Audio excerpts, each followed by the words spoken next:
I'm Catherine Ashe, and I'd like to talk to you about writing, and particularly writing my 4-volume book on Simon de Montfort, which I started writing in 1977 and finally got around to publishing in 2010.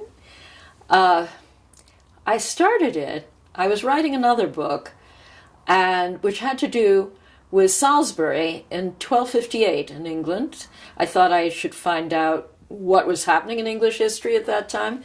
So I got out my Encyclopedia Britannica and found there was the Barons' War led by Simon de Montfort. I had never heard of this, so I looked up the article on Simon in the Britannica, and strange to say, I felt that it gave an unduly negative view of him. At the same time, I'm saying to myself, why am I criticizing the Britannica when I don't know anything about this fellow? All right. A few days later, I was at a friend's opening of a library she was involved with. I was living in New York City, and this was down on 2nd Avenue, the Ottendorfer Library. And I'm standing at the back of the library next to the lurid bowl of red punch, sipping away at my punch cup, when my eyes were drawn to a row of books way down the other end of the library, and the stacks were arranged in a sort of herringbone arrangement, so you could see the end of each stack down the aisle. I went down the aisle to this group of books in green binding, pulled one off the shelf without even looking at the title, opened it at random, and there was a description of Simon de Montfort's death in the Battle of Evesham. And it was written from a very positive point of view of him, actually by an American author in the late 19th century. I closed the book and said, I guess this is what I'm going to do next, is write about Simon de Montfort. I began my research, getting out every book I could find in the New York Public Library, and also I belonged to the New York Society Library, which is a private library founded during the reign of King George III. Of course, they had long since moved uptown. But it had open stacks, and you could wander about and pull things out as you liked. And in doing my research in Simon de Montfort, I found such disarray. These books did not even seem to know whether he was Simon de Montfort the 2nd, 3rd, 4th, or 5th. There was frequent confusion with him and his father, who was the leader of the Albigensian Crusade in France. And many of them were very negative, and others were very positive, but they were at cross purposes. So I said to myself, obviously, I've got to go back to the original sources. And I went to England. Also, I decided I wanted to go to all the places that were relative to Simon. So I spent the better part of a year traveling around England and France. I did not get to Palestine, although Simon did spend time in Palestine with the Crusade. And then I spent a good deal of time with the Bibliothèque Nationale in Paris, which, amazingly enough, had the Montfort archive. It was like a big boxed leather-bound book. And you opened it, and inside were original 13th century documents, things like his trial notes for treason at a trial which was heard by the Queen of France. There was his will with these big seals, thick. This was absolutely the original documents. The trial notes, I hadn't believed the translation I had of them, but there it was. The attorney for King Henry III, who was suing him for treason, said to him, "Did you not go to England with horses and men?" This was at a time when King Henry was negotiating with King Louis of France over a peace treaty. And actually, Simon had found that there was an effort on King Henry's part to send an army to England to break up the Parliament. He stole the army that King Henry had arranged to destroy the Parliament, took them to England himself to defend the Parliament. That's what he was being tried for.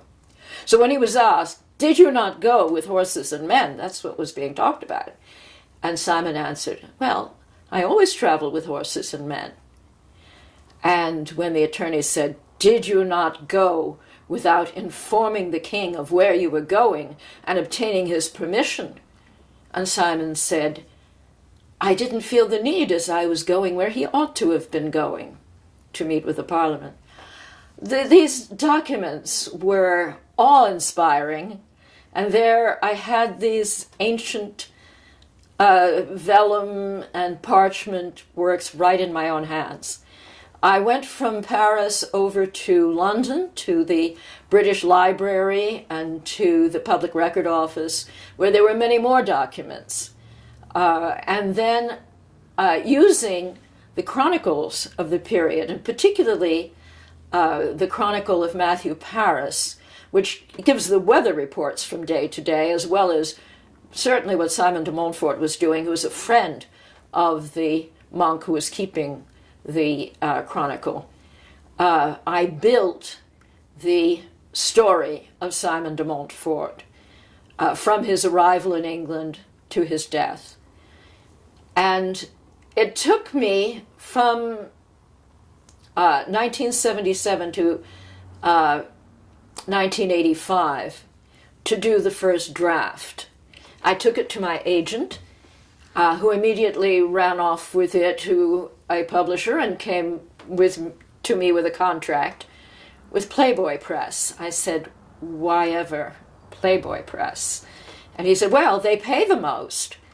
And I said, "No, I think I'm going to work on this book further, and we'll see where it goes."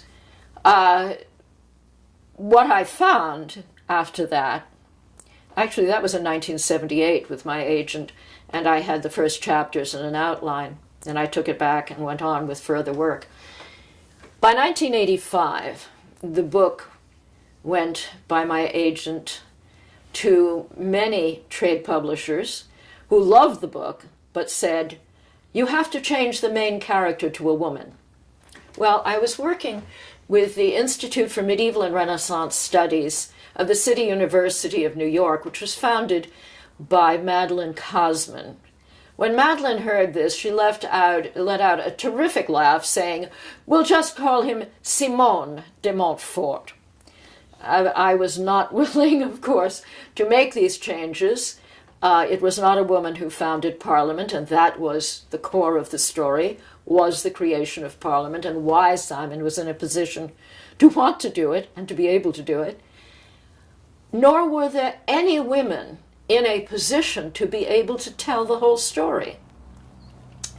So the book went the rounds from publisher to publisher, agent to agent, from 1985 to 2008, constantly getting the same response. That issue has changed in publishing not long after I did get the book out myself, but I decided finally that to maintain the integrity of my book, which was following Simon's history from my massive years of research, I would have to self-publish it. I went to a company called BookSurge and contracted for the publishing. And we were in the midst of that when my editor connection there came to me and said, "Something is happening here which I think you'll be very pleased about." And what the thing was happening was BookSurge was merging with Amazon to become CreateSpace. Amazon did have something called CreateSpace, but it was a rather small business at that point, and they were acquiring BookSurge in order to become the massive thing that CreateSpace has become. And Montfort was the first book contracted for by CreateSpace as an Amazon subsidiary. Not the first to come out, But by that time I had divided the 1,600-page manuscript into 4 volumes, which came out successively between 2010 and 2012. Since then, I've traveled lecturing on Simon de Montfort. One of my happiest occasions was that finally England is recognizing the tremendous importance of Simon de Montfort in the whole development of modern democracy. And they had a huge celebration in 2015 of the 750th anniversary of his death. And I was the main final speaker at Evesham for that celebration. What had happened is that after Simon was defeated at the Battle of Evesham, his son had failed to bring up the forces in time, and he was with really no army. 100 of his young followers, actually less than 100 of his young followers, but 100 archers lent him by Llewellyn, in proper Welsh pronunciation, against 10,000 English knights, led by Edward, who was to become Edward I, King of England.